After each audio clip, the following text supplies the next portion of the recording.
دوستو یاد رکھنا، تگڑا اور مضبوط جوان پتہ کون ہوتا ہے؟ جس کی نظریں پوری طرح اس کے کنٹرول میں ہوں۔ یہ علامت جوانی ہے۔ جس آدمی کا پوری طرح، دو لوگ دنیا میں کبھی کوئی کارنامہ سر انجام نہیں دے سکتے، ایک جو حرام کھاتا ہو، ایک جس کی نظر ناپاک ہو۔ محمد بن قاسم جب یہاں آئے تھے نا، تو ایک دن بڑے پریشان تھے، تو ایک بزرگ کہنے لگے آپ کیوں پریشان ہیں؟ کہنے لگے راجہ دہر سے مقابلہ ہے اور ہماری فوج تو سندھ کے رستے بھی نہیں جانتی، زبان بھی نہیں جانتی، لڑیں گے کیسے؟ 2-4 دن کے بعد ان بزرگوں کی دوبارہ محمد بن قاسم سے ملاقات ہوئی تو بڑے خوش تھے۔ کہا اب آپ کیوں خوش ہیں؟ کہنے لگے وہ میرا مقابلہ نہیں کر سکتا، میں نے تحقیق کر لی ہے۔ کہا کیوں؟ کہنے لگے نظر کا گندہ ہے، اور جو نظر کے گندے ہوتے ہیں وہ میدانوں میں ٹھہرا نہیں کرتے۔ میدان کے لیے نکلنے کے لیے پاک جوانی کی ضرورت ہوتی، تطہیر مزاج ہونا ضروری ہوتا ہے، پاکیزہ افکار اور سچی اور سچی ستھری سوچوں کا ہونا ضروری ہوتا ہے۔ اس لیے فرمایا کہ میرا مقابلہ نہیں کر سکتا۔ حضرت عبداللہ ابن حذافہ کمرے میں تھے، تو وزیر کی بیٹی اندر سجی سنوری پہنچ گئی۔ جیسے ہی آپ نے اس کفر کی چال کو دیکھا تو تیمم کر کے نفل شروع کیے۔ وہ ساری رات بیٹھی رہی، رب کا بندہ ساری رات عبادت کرتا رہا۔ عبادت بڑا سہارا ہے، مصلی بڑا سہارا ہے اللہ کے بندوں۔ صبح دروازہ کھولا، وزیر نے اپنی بچی سے پوچھنا چاہتا تھا رزلٹ کیا نکلا، تو وہ کہنے لگی پیچھے ہٹ جا، اب تیرا میرا تعلق کوئی نہیں، میں نے نبی پاک کا کلمہ پڑھ لیا۔ اس نے کہا میں نے بھی زمانہ دیکھا ہے، پر یہ کیا لوگ ہیں، کستوری کے بنے ہوئے، سندل سے دھلے ہوئے، کہ میں ساری رات کمرے میں رہی اور 100 اور 1000 آدمی جس جوان کا مقابلہ نہ کر سکے، اتنا طاقتور جوان کمرے میں رہا اور اسے نظر اٹھا کے نہ دیکھا۔ او کچا رنگ للاری والا جڑا چڑھدا تے لیندا رہندا ہے، اے عشق تیرے دا رنگ محمد چڑھیا پھر نہیں لیندا۔ میں کہا ایک دفعہ نظر اٹھا کے نہیں دیکھا، کمال ہو گئی۔ اتنے بڑے لوگ، اتنی بڑی سعادت مندی، فیروز بختی، معاملہ فہمی حد ہو گئی۔ اللہ اکبر۔ دوستو بادشاہ جب پوری طرح ہار گیا نا، اس نے کہا مار دو۔ تیل گرم کیا ایک کڑاہی میں، اور جب آپ کو اس میں ڈالنے لگے تو آپ کی آنکھوں میں آنسو آ گئے۔ بادشاہ کا خیال ہوا شاید نرم ہو گئے ہیں، کہنے لگا روئے کیوں؟ فرمانے لگے سوچتا ہوں جان ہی ایک ہے، کتنا مزہ ہے اس کی راہ میں جان دینے کا، کتنی لذت ہے اس کے نام پر مرنے میں، کتنا لطف ہے۔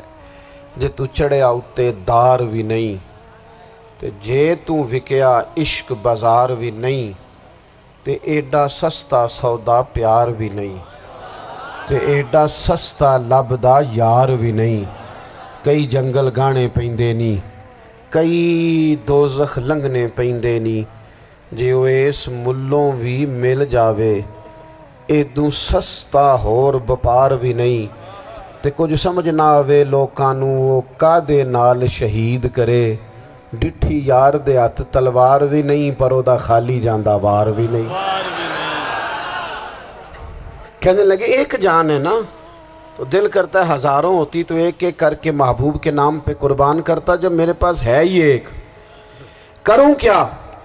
حضرت عبداللہ ابن حذافہ رضی اللہ تعالیٰ عنہ جب روئے اور بادشاہ نے یہ بات سنی، تو بادشاہ اٹھ کے کھڑا ہو گیا، سارے وزیروں مشیروں کو کہنے لگا تم نے کہا تھا نا بندہ ضائع کرنے والا نہیں، یہ بھی ضائع کرنے والا نہیں۔ کہنے لگا میرا ماتھا چومو، تم جیسے لوگوں کو قتل نہیں کرنا چاہیے، آزاد کرنا چاہیے۔ عزیز اپنی زندگی سے نا یہ بہت زیادہ ہرس، ہوس، طمع، اور یہ کسی بات کی بھی ہو، ہرس صرف پیسوں کی نہیں ہوتی ہے، شہرت کی بھی ہوتی ہے،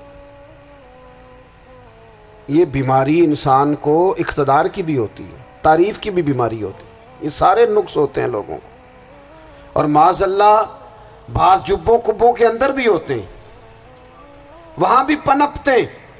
اپنی زندگی جب تک اس سادگی میں نہیں لاؤ گے جو رسول پاک نے عطا فرمائی ہے، جب لوگ آسانیوں میں پوری طرح الجھ گئے تو پھر وہ دور ہوئے اور کفر چڑھ گیا۔ دوسری بات، اللہ کے محبوب صلی اللہ تعالی علیہ وسلم کی محبت ہم سے تقاضا کرتی ہے کہ ہم اس مشن کے لیے کام کریں جس مشن کے لیے رسول پاک نے کام فرمایا ہے۔ ہم سارے کام بڑے مضبوطی سے، سوچ سمجھ کے، تدبر سے، حکمت سے، تقاضوں کو مد نظر رکھتے ہوئے کرتے ہیں سارے کام۔ دین کے کام میں ہمارا مزاج نہیں ہوتا، او ہو جائے گا جی، آپ بسم اللہ پڑھیں جی، شروع کریں جی۔ آپ تقاضوں کو سمجھیں، چیزوں کو دبائیں نہیں، چیزوں پر غور کریں۔ کسی کے ذہن کی سطح پر سوال ابھرتا ہے، اس کا تسلی بخش جواب دیں۔ اپنی زندگی میں دین کے کام کے لیے اپنے آپ کو وقف کریں، اور دین کے کام کے بہت سارے پہلو ہیں۔ ہزاروں لوگوں کو قرآن پاک ٹھیک پڑھنا نہیں آتا، ہزارہا لوگ ہیں جو قرآن مجید کے مطالب سے آگاہ نہیں ہیں، دین کی بنیادی ضروریات سے لوگ نابلد ہیں۔ میں آپ کو کس طرح یہ بات سمجھاؤں کہ ہزاروں کی تعداد میں طلاقیں اس لیے ہوتی ہیں کہ مردوں کو طلاق کے مسئلے نہیں آتے، انہیں پتہ نہیں ہے کہ مجھے حقوق زوجین کے معاملے میں کیسے چلنا۔ ڈھیر سارے گھروں میں تباہی اس لیے ہے کہ تربیت اولاد کا دینی منہج ہمیں نہیں پتا۔ اپنا حصہ ملائیں دین کے کام میں۔ ایک آدمی کو اگر تو نمازی کرنے میں کامیاب ہو گیا، تیری زندگی بدل گئی۔ وہ دین بیزار لوگ جو ہمارے بیچ بیٹھ کے ہماری نوجوان نسل کو پگڑی اور داڑھی کا نام لے کے بنیادی طور پر دین سے دور کرتے، ایسے نوجوانوں کو دین کا پیغام محبت دے کر دین کے قریب کرنا ہماری ڈیوٹیوں کا حصہ ہے۔ ہمیں ذمہ داری کا احساس کرنا پڑے گا، ہمیں یہ خاص قدم اٹھانا پڑے گا، توجہ دینی پڑے گی۔ مساجد، مدارس، میں آپ سے عرض کروں، اتنی ڈٹ کے مخالفت ہوتی ہے نا مدرسوں کی، اتنی ڈٹ کے۔ میں ادارہ چلاتا ہوں، اس کے چلانے میں جو مشکلات ہیں وہ تو ہم بتا نہیں سکتے آپ کو، اس لیے کہ میری قوم، میرا اس قوم سے تعلق ہے جو نعت خواں امیر کرنا چاہتی ہے، مدرسے نہیں۔ ہاں، نقیب خطیب پیدا کرنا چاہتی ہے، شعر و شاعری کی زندگی کو پروان چڑھانا چاہتی ہے۔ فقط ہمارا ان لوگوں سے تعلق ہے جو لاکھوں کروڑوں روپیہ محافل پہ لگائیں گے، اور قاری صاحب بیچارے اگر مسجد کا کوئی ہونے والا کام کسی وقت بتا دیں گے تو وہ بڑی مشکل آ جائے گی ان کے لیے۔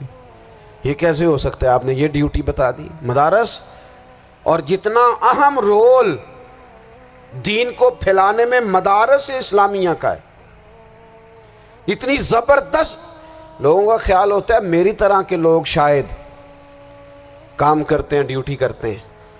یہ 10-15 لوگ آپ کو نظر آتے ہیں جو آپ کو کہیں میڈیا پر یا ادھر ادھر ڈیوٹی کرتے، مخلص لوگ اپنی جگہ پہ، وہ بھی بڑا ہی کام کر رہے ہیں، جو میڈیا پہ آ کے بھی اخلاص سے اور درد دل سے کو دین کی، ان کی بھی کسی بات کی حوصلہ شکنی نہیں۔ لیکن ہزارہا اساتذہ جو مدارس میں بیٹھ کے پڑھاتے ہیں، جنہوں نے وہ سارے لوگ تیار، آپ سمجھ نہیں سکتے کتنا بڑا کام۔ حفظ کا استاد جو ہوتا ہے نا، اس کی ڈیوٹی 24 گھنٹے ہوتی ہے، فجر سے پہلے، اور اس نے بچوں کو اٹھانا۔ تنخواہ تو ہم انہیں دینا نہیں نہ چاہتے جی، تنخواہ نہیں دے دی انہوں نے، ہمیں مولوی امیر نہ ہو جانا۔ مولوی نو تے سوٹ بھی 27ویں والی رات دے ہے تاکہ کدھر سوان کے عید والے دن پا نہ لوے، چونکہ 27ویں تو بات تے درزی پھڑتا ہی کوئی نہیں، کیوں حضرت؟ ایسے ہی ہے نا، اس وقت تو نہیں نہ لیتا۔ تو ہم چاہتے ہیں مولوی ہماری مرضی کے ہماری طرح کا سوٹ نہ پہن لے۔ مدارس کی مضبوطی، آپ یہ دیکھ لیں، یہ صلاح الدین ایوبی کا تعلق بھلا کس چیز سے تھا؟